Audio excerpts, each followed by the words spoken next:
What up guys, it's Jake and Joe here. We're going to go through our top 10 tips for beginner boulders. Tip number 1, use your toes. One of the most common mistakes we see at the climbing wall is people not using their toes, but instead they use their midsole. This will restrict your movement.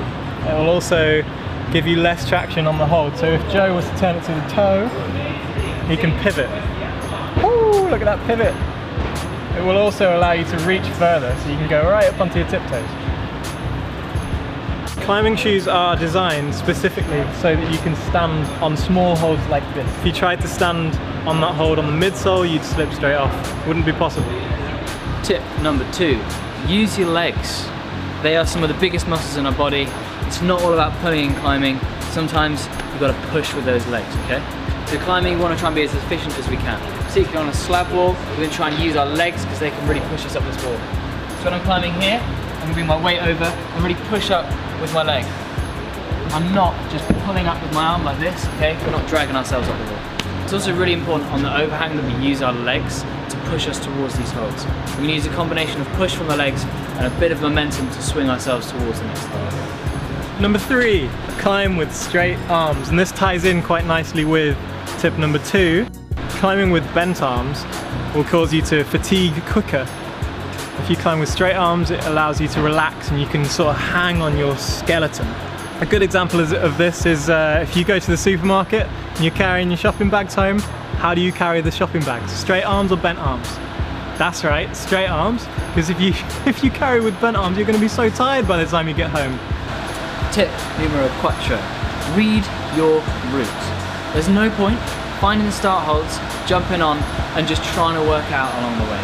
You're going to waste energy, you're probably going to get your hands wrong, which means you're probably not going to get the top. Take some time before you start climbing, have a look where your route goes, try and work out what hand is going to go to what hold before you jump on the wall. It's going to make it a lot easier and you're going to get more sense.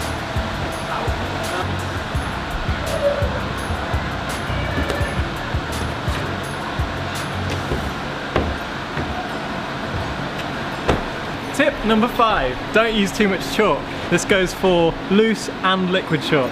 If you use too much, it can actually have a detrimental effect on the traction you have on the holds. This is especially important for liquid chalk. If you use too much, it's going to take too long to dry and you might end up climbing with wet hands. So for loose chalk, if you use too much, it's effectively like climbing on dust. Imagine sliding off slopers with tiny little marbles below your palms. Less traction. Tip number 6, don't be afraid to fail. Part of this, falling is a good thing, okay guys? If you're falling, it means you're trying hard and it means that you're going to become a better climber. If you're not very good at something, you should work on it. Work your weaknesses. If you can't hold onto a sloper, work on a sloper. If you fall off, that's fine.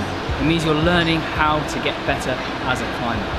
If you watch any one of our videos, we're falling off, okay? It's because we're trying hard. Persistence is key if you want to get them sense. Tip number 7, climb with as many different people as you can. Variety is the spice of life.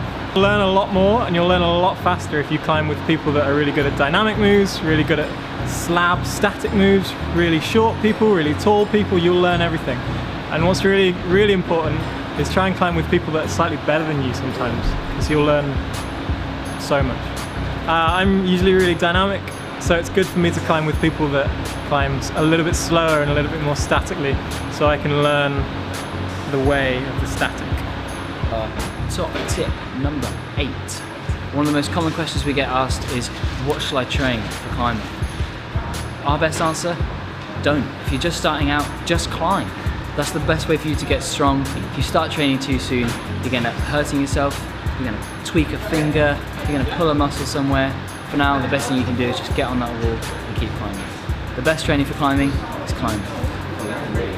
Tip number 9, invest in a well-fitting pair of shoes. It's very important. If your shoes are too big, you cannot possibly progress. You won't be able to stand on anything, you won't be able to use your toe or your heel properly. If you fit them too small, you'll be in too much pain to progress. You won't even want to climb. So get them just right, make sure you get a professional to fit them for you. Finally, the most important tip of all, have fun. The best climber is the one with the biggest smile on their face.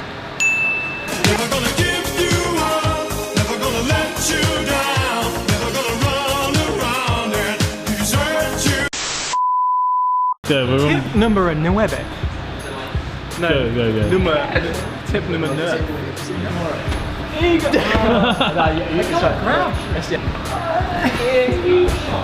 That doesn't work.